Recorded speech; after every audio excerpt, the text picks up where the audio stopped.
At the spring banquet, I was chosen by the emperor to be the princess consort of Xian Wang because of a poem. Xian Wang, young and impetuous, changed the water all night long. I begged him to ease up, my suffering unbearable. His eyes gleamed with intensity as he eased up. For one whole night, the world proclaimed the Prince of Xian's exclusive devotion to his consort, their marital bond profound. Such bliss inevitably invited envy. Poisoned to death, I reawakened at that very spring banquet. My cousin sister beat me to presenting my poem. Seizing an unguarded moment, I returned to my residence, gathered my valuables, and fled the capital. At the city gate, the young Xian Wang gritted his teeth as he blocked my path. Damn you. I knew you'd try to run. Dying in Xian Wang's arms, I never imagined I'd live another life. And that life would begin again on the day of the spring banquet. Just thinking of that day makes me furious. That dog of an emperor, who knows what he was thinking? If he wanted to arrange a marriage, why did he have to make such a spectacle of it? He declared my poetry divine, claiming such talent was fit only for an imperial bride. With a wave of his hand, I became the princess consort of Xian. He made it seem as though I'd been chosen for my poetic skill. Only I knew the bitter truth. It wasn't my poetry at all. Clearly, that dog of an emperor coveted my family's status, seeking a get-out-of-jail-free card for his son. Unfortunately, I was that very shield. His imperial decree nearly ruined me. Rumors circulated that Prince Xian had been frail and sickly since childhood. To save his life, he was sent to the Imperial temple for cultivation upon turning 1, only returning to the capital after reaching adulthood. After his return, Prince Xian devoted himself entirely to Buddhism, free of worldly desires. Embracing the idea of a marriage of mutual respect, I joyfully accepted the imperial decree and married him. On our wedding night, Prince Xian, who outwardly seemed detached from worldly desires, kept calling for water all night long. He tossed and turned me like a pancake on a griddle, and I finally closed my eyes only at cockcrow. The next day, when I went to the palace to pay my respects, I was yawning constantly. The empress frowned deeply and had a carriage full of restorative tonics prepared for me. At first, I tried to reassure myself, he's just a man, newly unchained, so a few days of novelty is nothing unusual. But Prince Xian was like a beast, relentless and unstoppable. In less than a month, he had worn me down to skin and bones, leaving me listless and drained. In utter desperation, I suggested selecting a secondary consort, hoping my sisters could share my suffering.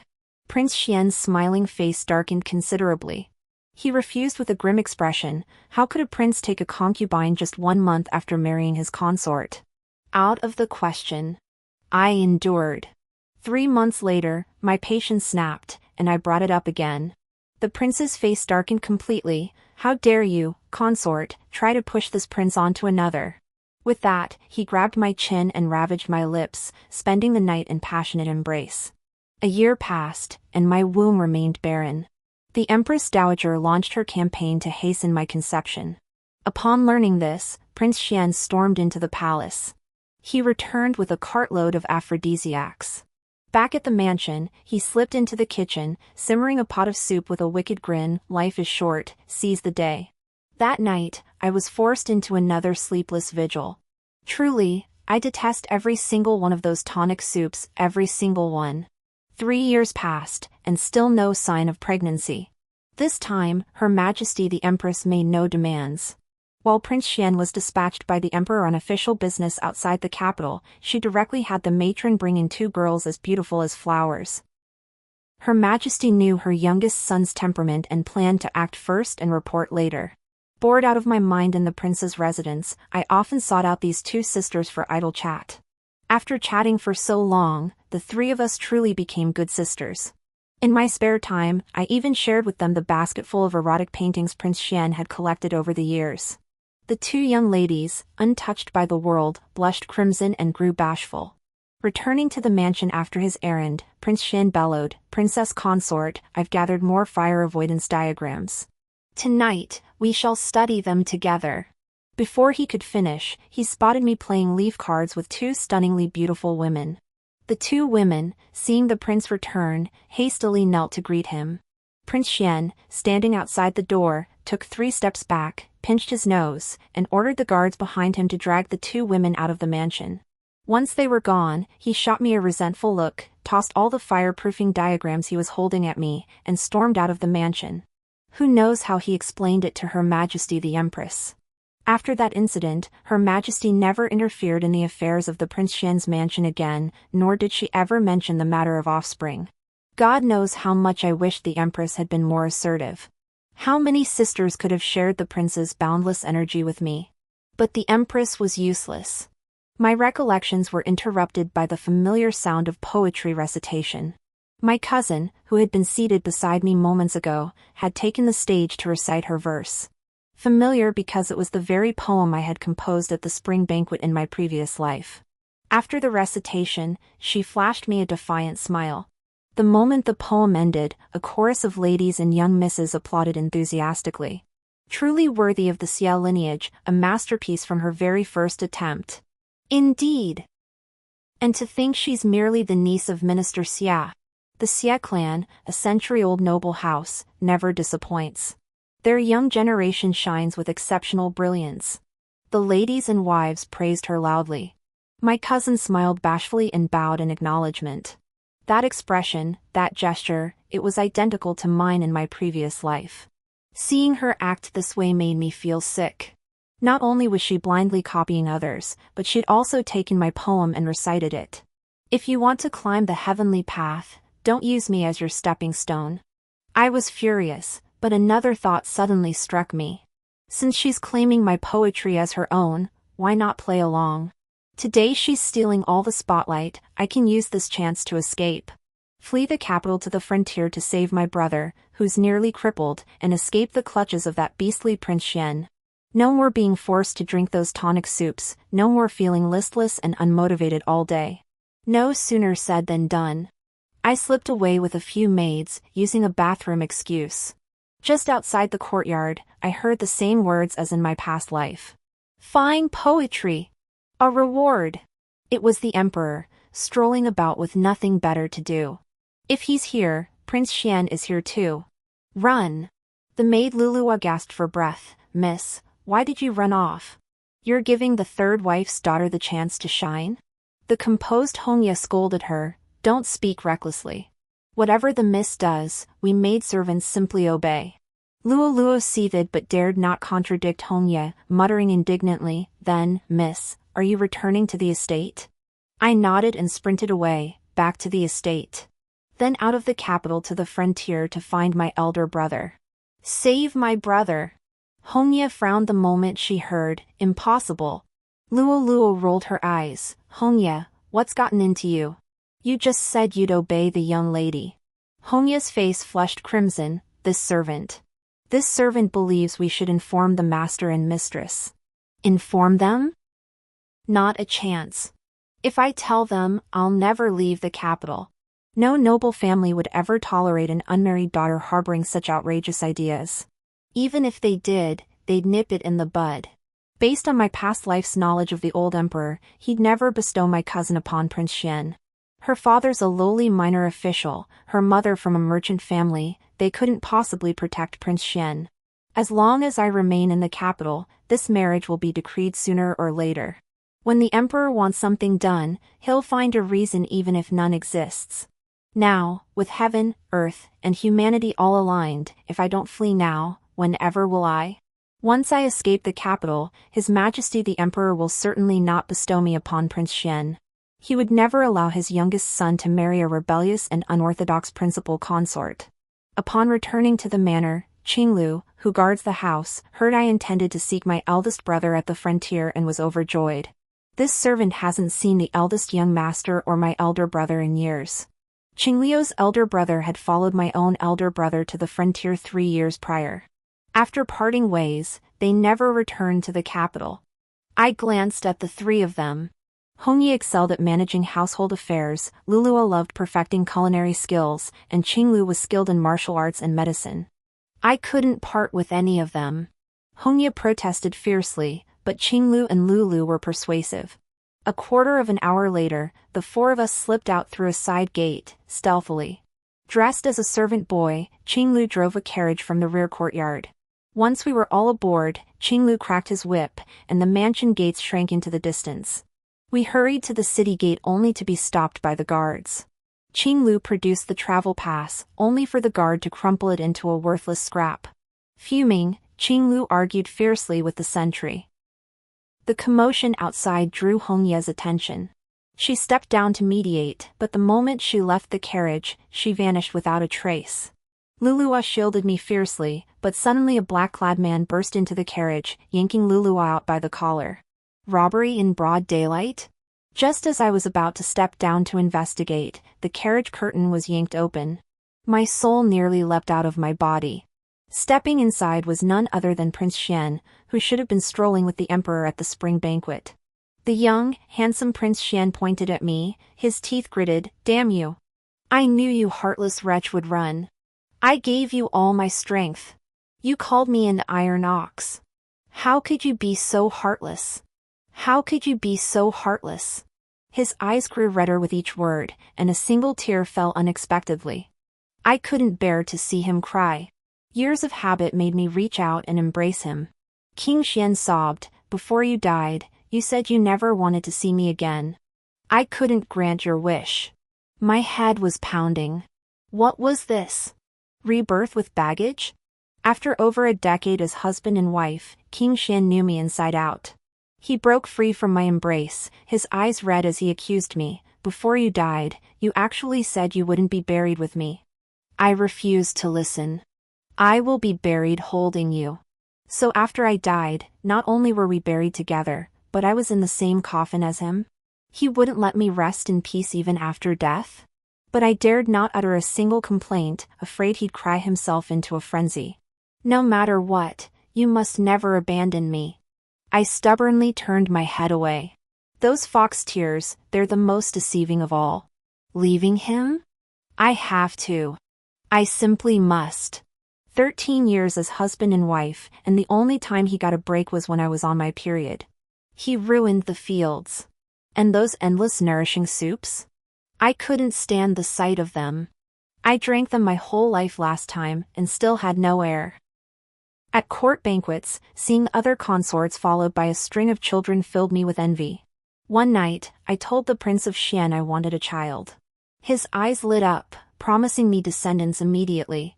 After a night of exhaustion, he delivered plenty of offspring, but none took root. I told him he only sowed seeds that never sprouted. He claimed his descendants pitied me, fearing my suffering, so they simply wouldn't sprout.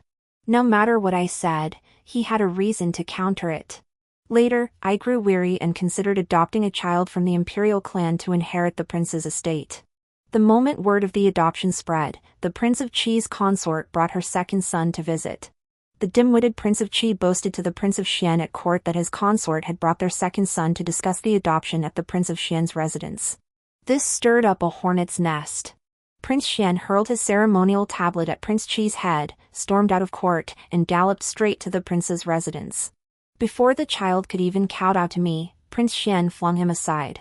Ignoring the others present, he clutched me and wept uncontrollably. The Qi prince's consort, utterly embarrassed, slipped away along the wall, snatched the child, and fled as if hounded by dogs. "If you want a child, I am your child. I care not. I will not share my affection with another." His tantrum silenced any further talk of adoption. From then on, throughout the capital, Prince Xian was revered as the embodiment of profound devotion and supreme virtue. Though the princess consort remained childless for years, the prince never took a concubine. I became the thorn in the side, the bane of every noble wife and lady-in-waiting in the capital. Prince Xian became the moonlight in their hearts, the crimson mole they longed for. I want a child. I want one so badly. I want someone else to love you. Prince Xian's lips puckered, on the verge of tears. I hurriedly covered his mouth. "Don't you dare cry. If you cry again, I'll shave my head and become a nun. I'll never marry you." Prince Xian blinked, trying desperately to hold back his tears. In the blink of an eye, they spilled out. He whimpered in protest, then resorted to licking my hand when words failed him. My face flushed crimson, and I hastily withdrew my hand. The old rogue licked his lips, still unsatisfied.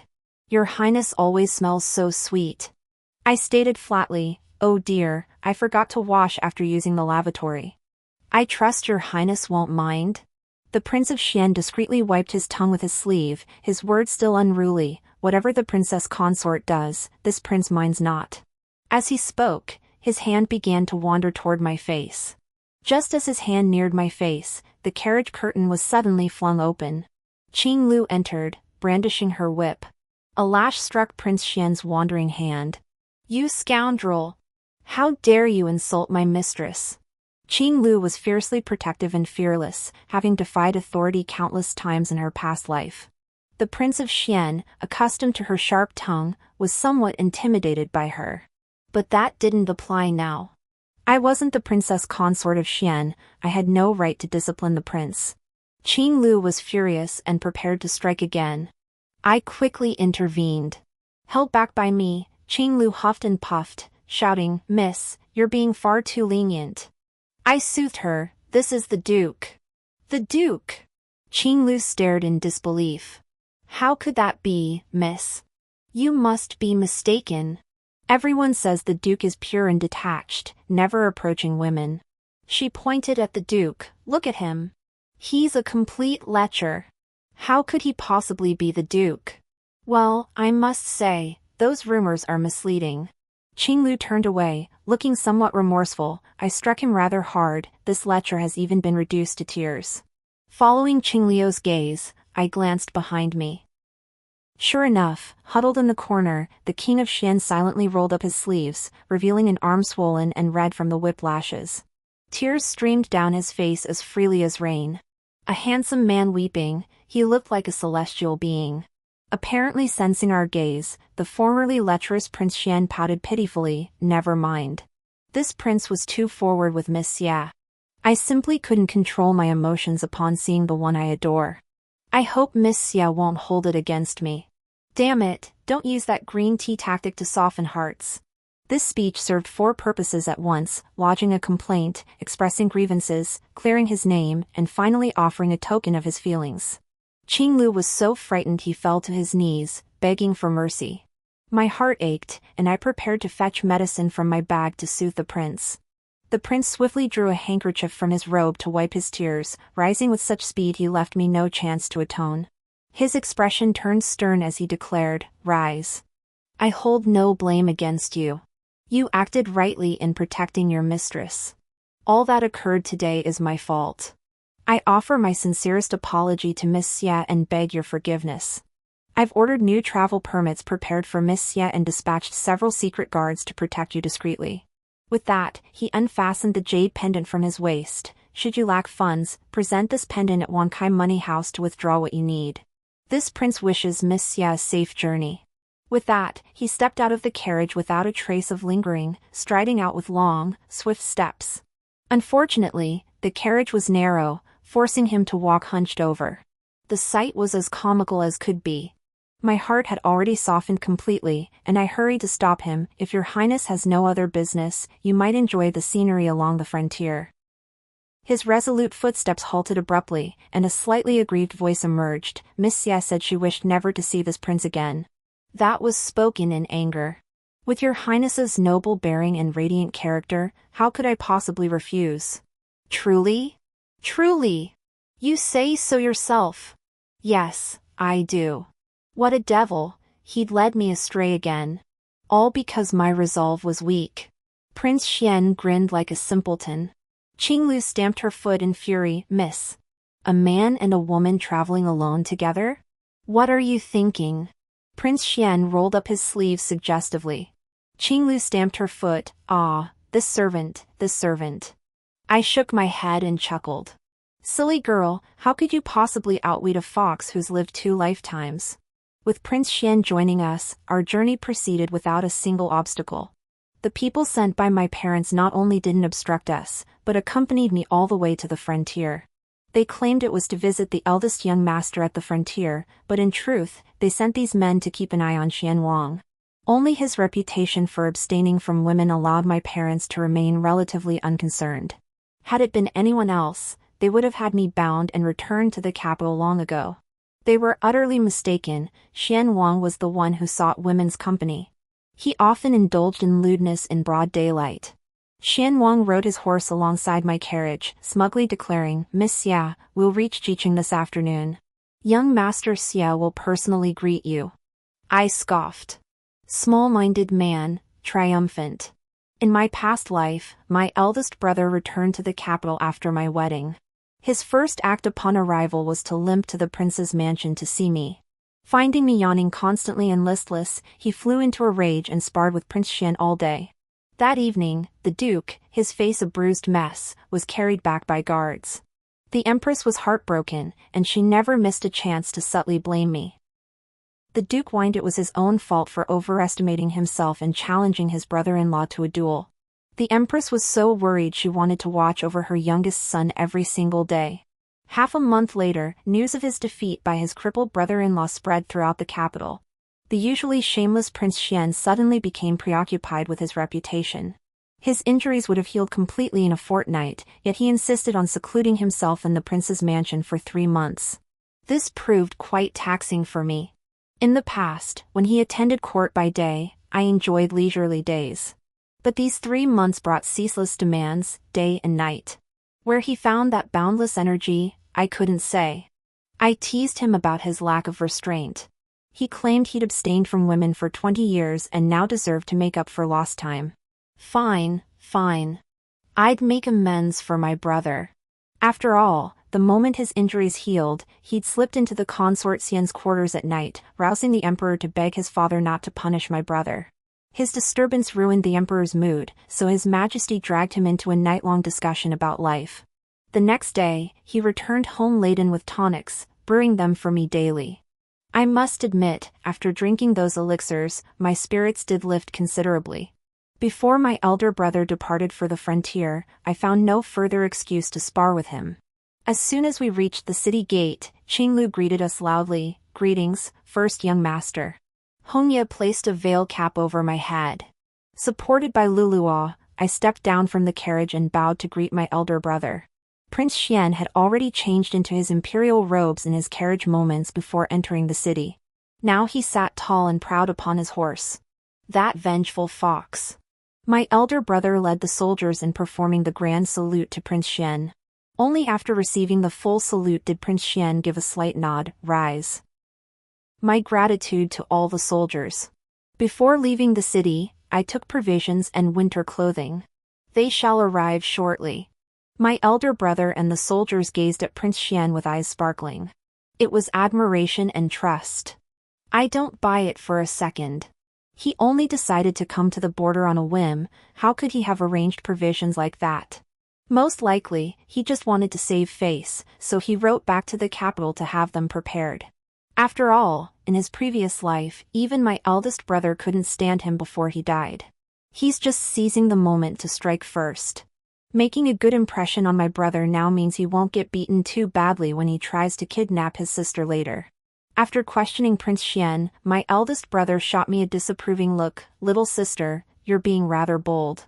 A young lady with no martial arts training, where on earth did you find the courage to come here?" "Of course, it was to save you." I gave a shy smile without replying. My eldest brother doted on me most. He'd say a few words, but he wouldn't really send me back to the capital. Prince Xian, sitting stiffly atop his horse, cleared his throat. "Thank you, Deputy Commander. Lead the way." "Yes, Your Highness." After my brother responded, he helped me into the carriage first, then mounted his horse. Waving his whip, he rode ahead toward the general's mansion. Prince Xian followed behind him, while my carriage took a different route to my brother's residence. My eldest brother returned that night, carrying the drunken Prince Xian on his back, drenched in sweat from the effort. The moment I heard the news, I rushed to the main hall. My brother laid the staggering Prince Xian upon a soft couch. The prince falls after just 1 cup. Look how flushed his little face is. I hesitated, not moving forward. That scheming old rogue, pretending to be drunk. My elder brother didn't know Prince Xian's drinking capacity, but I certainly did. He wasn't someone who fell down after 1 cup, he could drink 1,000 cups without getting drunk. Red face? His face turned red whenever he drank. He'd often pretended to be drunk to tease me before. Brother, let's step aside for a moment.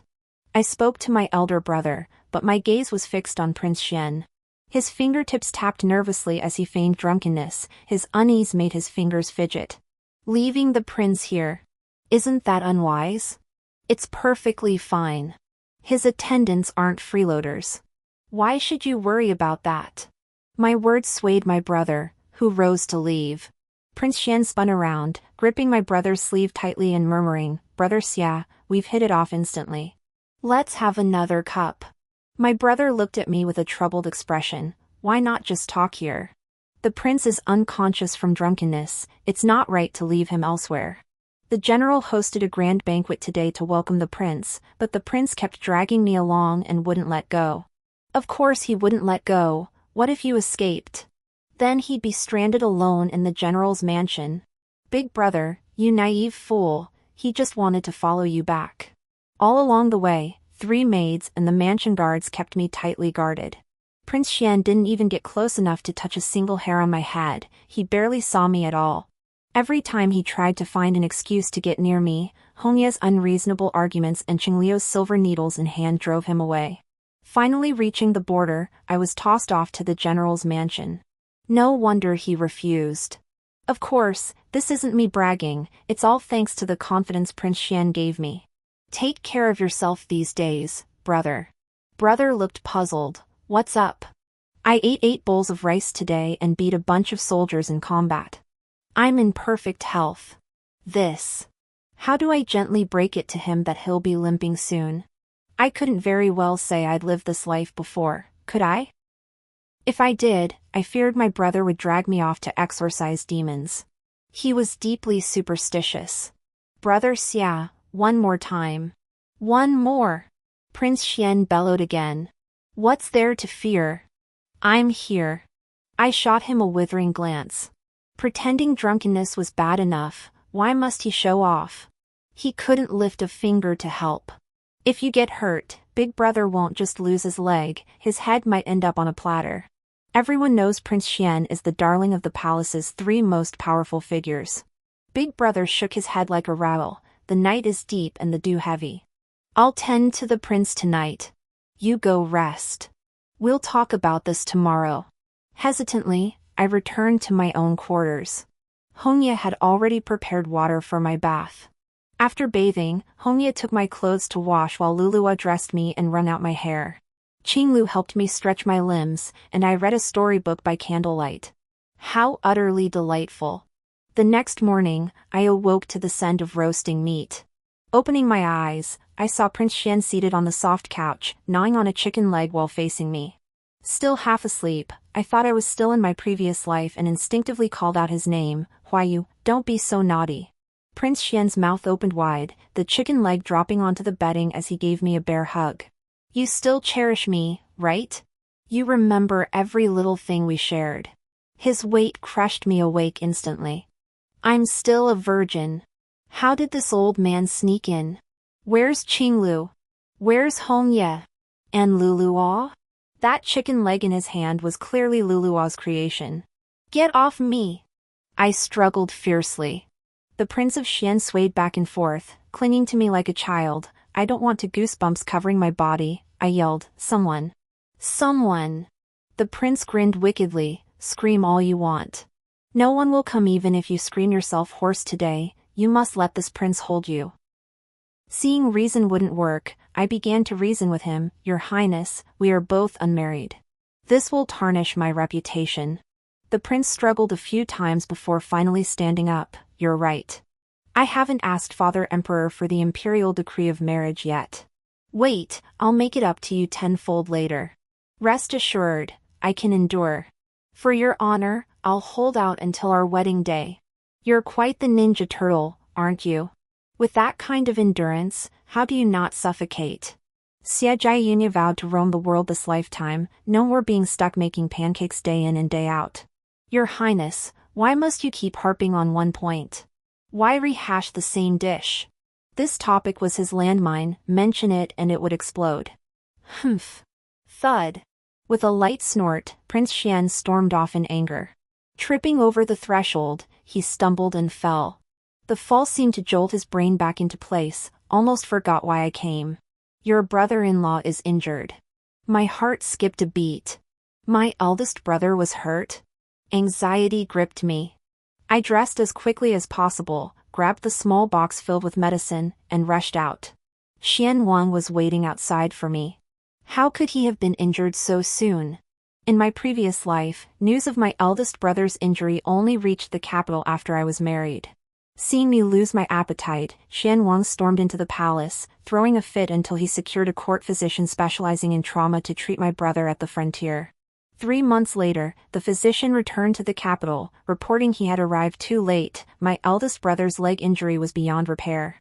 The physician also brought dreadful news. Qing Song had succumbed to infection from his severe wounds on the very day he was sent to the frontier. Qing Lu was utterly devastated. The once lively girl lost all her spirit. I had thought that living this life anew would allow me to change these fates. Yet unexpectedly, my rebirth only caused my eldest brother and Qing Song to suffer their injuries earlier. Tears blurred my vision as Prince Xian gently embraced my shoulders, guiding me forward. Yunya, don't cry. With you here this time, my brother-in-law will surely be fine. With both you and this prince by his side, nothing will happen to him, right? I clenched my jaw, trying to hold back the tears. Xianwang coaxed, Ancestor, stop crying. If your brother-in-law sees you like this, he'll think I'm mistreating you. Do you want him to be crippled so he can spar with me? The old rascal. But his playful banter did ease my mood somewhat. The front courtyard was in an uproar. My eldest brother's voice was hoarse. Leave me be. All of you, look at Qing Song. He's nearly bled dry. I'm fine. It's just a broken leg. No big deal. Red Leaf tried to reason with my eldest brother. Young master, don't be so stubborn. Green Willow and the doctor are treating Green Pine's wounds. Your injuries aren't minor either, you need bandaging immediately. I pushed open the door to find Red Leaf and Green Vine pinning down my brother, who was clad only in his undergarments, preventing him from moving. Qingliu's trembling hands wiped Qing Song's wounds, droplets of tears falling onto his blood-stained clothes, slightly diluting the crimson. Other wounded soldiers lay scattered about the room, most bare-chested to facilitate the medic's treatment. Prince Xian's expression darkened. He spun around, attempting to block me outside. I stomped hard on his foot and glared at him impatiently. What's wrong with you? Behave yourself. Only then did he grudgingly step aside to let me through. Our commotion drew the attention of everyone in the room. Big Brother, his pale face flushed, snapped, "What are you doing here? This is full of rough men. You're an unmarried girl." Without a word, I pulled the golden wound medicine from the box and sprinkled it directly onto my eldest brother's leg wound. The dirt around the wound had already been cleaned away. This bottle of golden wound medicine was a precious Imperial gift. I'd stolen it from my father's storeroom. Its potency was extraordinary, but it was also excruciatingly painful. My brother's veins bulged as he writhed in agony, forgetting even to curse me. After treating my brother, I went to Qinglu. The light was blocked, and Qinglu instinctively looked up. The moment she saw me, the maid, who had been quietly weeping, burst into loud sobs. "Young Miss. My brother is badly hurt." I handed her the medicine box. "Qinglu, you must stay calm. Take whatever medicine from this box that will help. Human life is more precious than the heavens." Qinglu shook her head, refusing. "These are Imperial gifts. How could my brother use such things?" I opened the box myself. Qingsong saved my brother's life, and that makes him a savior to the entire Xie family. There's nothing in here you shouldn't use. Just use it. Once my eldest brother stopped fussing, Green Vine and Red Leaf released him and approached, joining me in persuading Qinglu. "Qinglu, you can use them without worry." Qinglu nodded. "Miss, your kindness is a debt I could never repay in a lifetime." Enough talk. Save him. The medicines in the kit were all Imperial gifts, stolen from Father's storeroom just before my departure. Qinglu first sprinkled the hemostatic powder on Qingsong's wound, then selected several herbs and handed them to Luluo, asking her to prepare the decoction. I took a bottle of Imperial wound ointment from the kit and handed it to the military doctor, instructing him to apply it to the injured soldiers. The doctor examined it for a long time before exclaiming, "This is Imperial wound ointment?"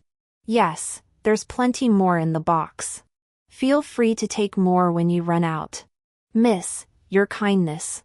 The old medic droned on, prompting Prince Xian, who'd been silent for ages, to snap, blabbering like a woman. "A whole cartload of this stuff will arrive in a few days. You could bathe in it for a year." The medic finally fell silent. "Sis, once you're done, get out." My brother, who'd been grumbling for ages, shooed me away in a hoarse voice. Xian Wang gave me a raised eyebrow before practically dragging me out. Even as we walked away, the soldiers' laughter and chatter still reached our ears. "A real man's got to have some wounds," the veteran boasted to the greenhorn. The rookie's forehead glistened with sweat from the pain, yet he still managed to reply, "Ah, the centurion speaks wisely." The Imperial wound medicine was truly remarkable. The injured soldiers rested for only 3 days before resuming training. I pulled a little trick. In my past life, studying medicine with Qinglu, I accidentally discovered distilled liquor could suppress inflammation. I replicated that knowledge, distilling plenty to treat their wounds. Big Brother writhed in agony each time. But thankfully, after application, his wounds didn't fester. The deep gash on his leg, bone exposed, slowly healed, new flesh growing, itchy and painful. Qinglu and the others were busy tending to the unconscious Qingsong, leaving no time for me. Xian Wang seized every opportunity to assert his presence before my eldest brother and me. My brother's reaction shifted from initial shock to utter indifference. Not only that, he now openly ordered Xian Wang about. In his agony, he even called Xian Wang by his given name. Huayu, fetch me some wine to ease this pain." At such moments, Xian Wang would drop whatever he was doing and scurry off to pour wine for my elder brother. He'd even hold the cup to my brother's lips, urging him to take a sip. One had to admit, the two of them were truly devoted. Qingsong slept for 10 full days before waking. His elder brother patted his shoulder and praised him, "Good lad, you've been blessed with good fortune. 3 girls tended to you day and night without rest, even your young master here hasn't enjoyed such favor." Qingsong smiled weakly at his elder brother. "I'm grateful the young master hasn't abandoned me." His elder brother gave Qingsong's shoulder another light pat. "Rest a while. Gather your strength. You'll need it to continue being your young master's right-hand man." With that, he turned and walked out without looking back. I caught a glimpse of redness in the elder brother's eyes. Xian Wang muttered sourly beside me, "He cried for him. Men can cry after all." I whispered back, "Jealous?" Xian Wang looked surprised. "What are you thinking? If I'm going to eat, I'd only eat you." "I'm just telling you, men can cry." "Humph. Sure, they can cry, but not like you, crying at the slightest provocation." After Qingsong woke up, Hong Yi and Lu Luo couldn't tend to him anymore. They followed me around all day, leaving Xian Wang no chance to get close to me. He was utterly aggrieved. He seized every opportunity to badmouth Hong Yi and Lu Luo. Hong Yi still chants sutras like always. Send her to a nunnery sooner rather than later, let her chant day in and day out. That little wench Greenvine used to obey me like a dog, but now she treats me like a thief. TSK TSK TSK. I remained silent. After our marriage, the steady and dependable Red Leaf became my managing wife. Since she took her vows of celibacy, she's become even more nagging. Xian Wang showed no restraint in the bedroom, wearing me out completely. Hongya pitted her mistress and often admonished Xian Wang. The timid yet stubborn Xian Wang seethed with frustration, yet dared not show his claws to Hongya. As for Luluwa, she and Xian Wang were 2 foodies who hit it off perfectly. Not 2 years after my marriage, Luluwa wed Xian Wang's personal guard. Greenvine was a master chef, often preparing special meals for her husband, and Xian Wang always tagged along to eat and drink. He even hired Greenvine as the head chef for his restaurant. With such a patron, how could Greenvine refuse his requests? Unable to get close to me, Xian Wang used the excuse of caring for my ailing elder brother to sneak into the military camp whenever he could. Soon, rumors spread through the barracks that the prince had become involved with the new female medic. Rumors. Absolutely nothing but rumors. How could the prince? Though I believed him incapable, I still harbored doubts. I sneaked into the barracks. Of course, I didn't go through the proper channels. In the barracks, aside from the medic and the military prostitutes, women were rarely seen elsewhere. I intended to seek out the military doctor as my master. After arranging things with the doctor, Qinglu and I disguised ourselves as men and entered the camp. Once inside the tent, the doctor bowed to me first. "Miss, the formula you provided last time for refining white liquor saved many soldiers. I haven't even thanked you properly yet. How could I presume to take you as my master? Let's just exchange insights. The old military doctor stubbornly refused to take me as a disciple, so I had no choice but to give up. We moved about furtively every day, only venturing out after Xianwang and my eldest brother departed, and returning before they came back. On the third day, I finally encountered the female medic in the army. Oh, she seemed quite familiar. Wasn't she my eldest brother's concubine from my previous life? After Qingsong died from infection in my past life, she wept even more bitterly than Qinglu, blaming herself relentlessly for her inadequate medical skills that had killed him. After crippling my eldest brother's leg with her treatment, she was overcome with guilt, vowing to care for him for the rest of her life, never leaving his side. My naive and innocent eldest brother was deeply moved, declaring himself a useless invalid who didn't want her to suffer alongside him, so he never touched her. She covered his mouth, vowing undying loyalty, swearing she'd die by his side if harm befell him. Die for love? My ass. After my brother died, she was the first to flee. Before leaving, she tearfully swore vengeance for him. Vengeance? My ass. The following year, the Prince of Shiliang arrived for tribute, accompanied by his newly acquired secondary consort, none other than my brother's former concubine. This woman was cunning beyond measure, one had to guard against her. With just one glance, she knew Qinglu and I were women. The one who fawned over men began to bully Qinglu and me. I ignored her completely, treating her like she was farting. But she was a pain in the ass. I didn't provoke her, but she provoked me.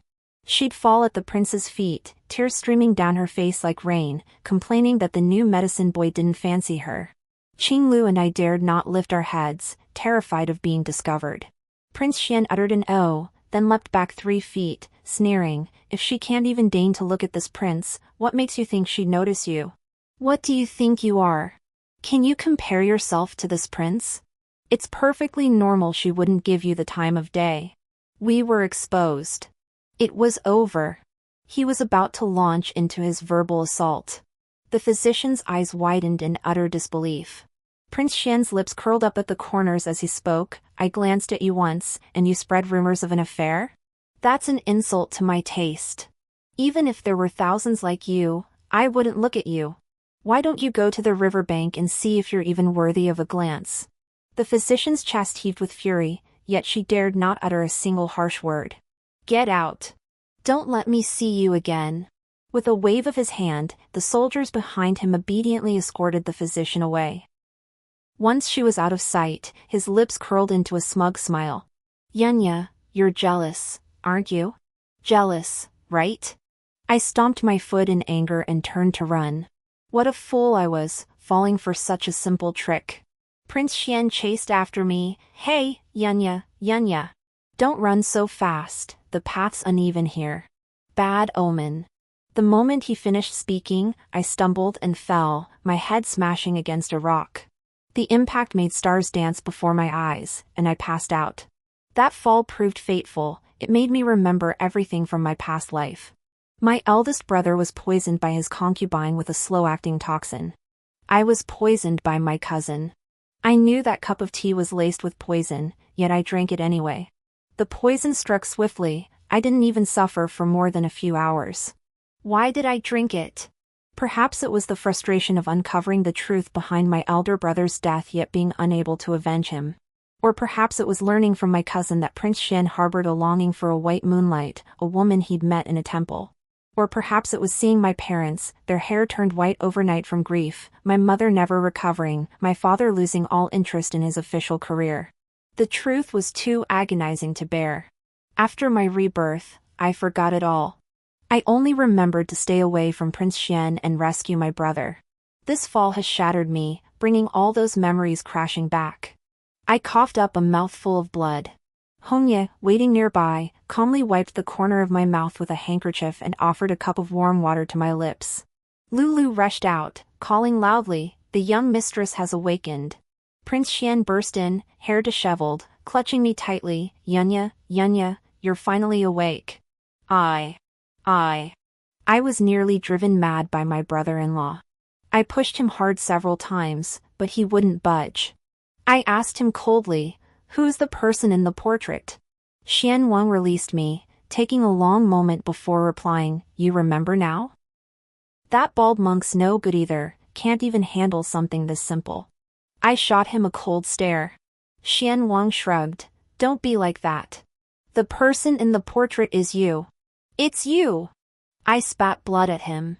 Bullshit. I'd never set foot in that temple he stayed at.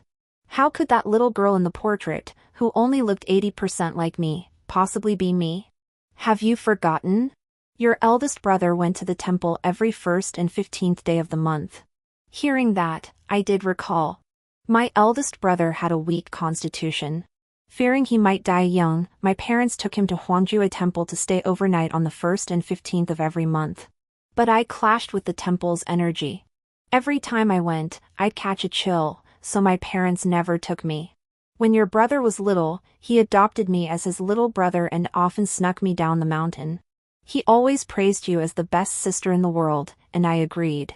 After saying this, his face flushed with embarrassment as he continued, "When you were little, you were like a little pink dumpling. If I pinched your cheeks, they'd leave a mark. Once, your brother caught me sneaking down the mountain to see you.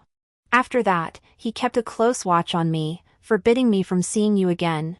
I was so angry I stole the portrait he'd painted of you." He twisted himself into a pretzel before finally saying, "That was the first time this prince ever stole anything. Later, I learned to paint myself. Every year, I painted many portraits of you." My mind raced, recalling his mention of a bald monk. "Tell me, what about that bald monk?"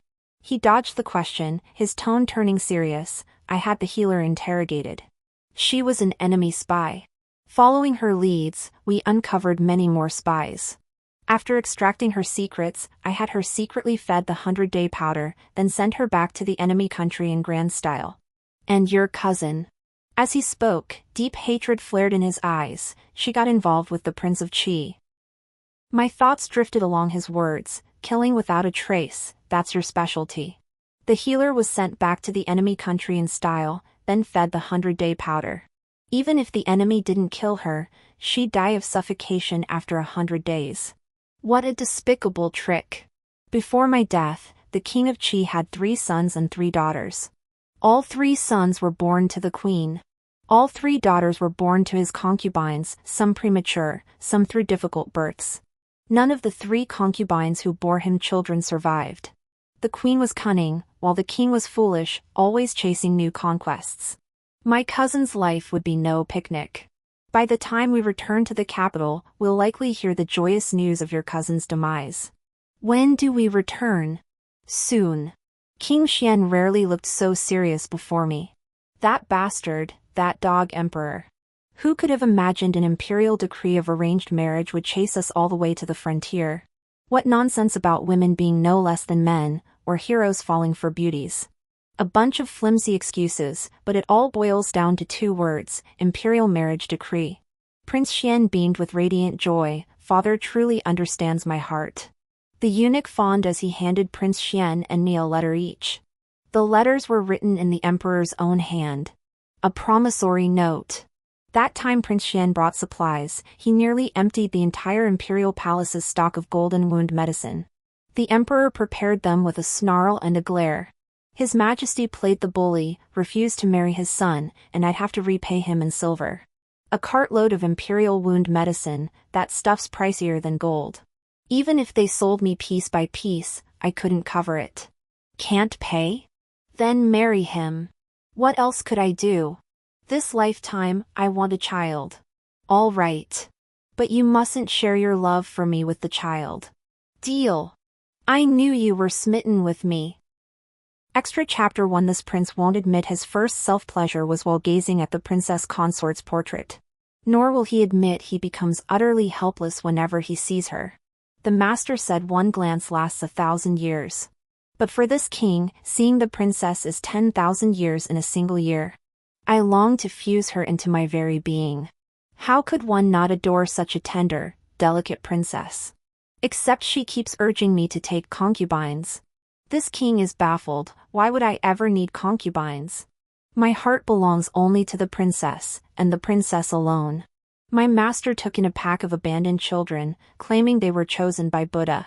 I asked why. Master said in the eyes of the world, they are ill-omened, born to bring misfortune upon their mothers. He would constantly repeat how difficult childbirth is for women. As a child, I did not understand. After hearing it too many times, I grew afraid. That is why I refuse to let the princess suffer this hardship. I take medicine daily, fearing she might be affected. Many urge me to have children. First, I did not wish for the queen to suffer. Second, I did not want children to distract her. Call me selfish if you will. Call me stubborn if you must. But the queen must love only me. Mother wept enraged, declaring that having no heir was the greatest sin. I have taken medicine for years and long since lost the ability to have children. I silenced the imperial physician, who told mother it was a natural condition. My mother clutched her prayer beads in repentance, regretting sending me to the monastery all those years ago, severing my path to fatherhood. Ever since I discovered that a single tear would soften the princess consort's heart, I've rubbed ginger juice into my sleeves daily. Truth be told, a gentle touch to the corner of my eye brings tears streaming down. It never fails. The princess consort coughed up blood, declaring she never wished to see me again in the next life. I clearly hadn't wiped my eyes with my sleeve. Why was I weeping so hard I couldn't see the princess? After having the poisoner dismembered 1,000 times, I went to the temple to atone. It was all my fault. My usually unruly master tapped my head. Foolish child, come with me. A beauty's short life meets a long one, it was inevitable. Out of pity for your devotion, this monk shall use all his cultivation to grant your wish. But in return, I must take your name for 30 years to save those who must be saved. Are you willing? Willing. But I only wish for her to remember the joy, to forget the pain. My mind went blank, and I nodded frantically. A wave of heat washed over me, and I returned to that spring banquet day. It was this very day I'd found an excuse to have Father Emperor grant the marriage. Today, I would do the same. Where is the princess consort? Why is the one reciting poetry the very person who killed her? Could it be she too? Did the princess consort also possess memories of a past life? Oh no, the princess consort is trying to escape. Pursue her. Think you can escape this king? Dream on. Extra Chapter 2. After our marriage, Huayu took me to tour the 4 corners of the realm. We took in every vista, mountains, the 5 great peaks, rivers, and seas. 2 years later, I gave birth to a spitting image of myself. Prince Xian couldn't bear to put him down, cradling him daily. As Huayan grew, he resembled me, yet his temperament mirrored his father's. He'd throw tantrums and cry at the slightest provocation. Prince Xian's tender fatherly heart was worn thin by the time Huayan turned 5. He couldn't stand the little brat competing for his affection. Huayan's stubby legs kicked wildly as he tried desperately to burrow into my arms. The Prince of Xian grabbed him by the scruff and tossed him to Qing Song. Hong Yi and Qing Song had married last year. Hong Yi was newly pregnant, and Qing Song was overflowing with paternal love. The prince let him experience the joys of fatherhood early. Huayan was raised by 3 maids, so without me, he still had Aunt Hongya. He happily went to live with her. The clingy Huayan wouldn't leave Hongya alone, nearly suffocating Qingliu's budding paternal affection. Qingliu smiled as he coaxed Huayan to go to Qingliu's house. Huayan feared Qingliu's silver needles and dared not approach him. Lulua visited Qingliu and lured Huayan to her home. Her house had 2 mischievous toddlers not yet a year old, in the prime of their rambunctious phase. Huayan was never cut out to be an older brother. At the sight of the 2 little ones crying, he wailed louder than they did. Green Vine soothed one, then the other. Just as she calmed them, Huayan tugged one's hair and pinched the other's cheek, sending both children wailing again. Green Vine had no choice but to send Huayan back. Huayan clung to my leg, refusing to let go. His big eyes blinked rapidly. Mommy, Huayan wants to sleep with mommy. Xianwang, who had just bathed and was preparing to make pancakes, bellowed from the room, no way. It's either him or me. Exhausted from handling the situation, I tossed Huayan to Xianwang. You can only come to bed after you've put him to sleep. Xianwang resignedly went to soothe Huayan. Finally, Huayan was lulled to sleep. Little Huayan fluttered off his clothes and hopped onto my bed. Mommy, hold me. Even foxes advance in skill. The pupil surpasses the master. Each infusion of tea is more fragrant than the last. Huayu, your tea needs rebrewing. The end.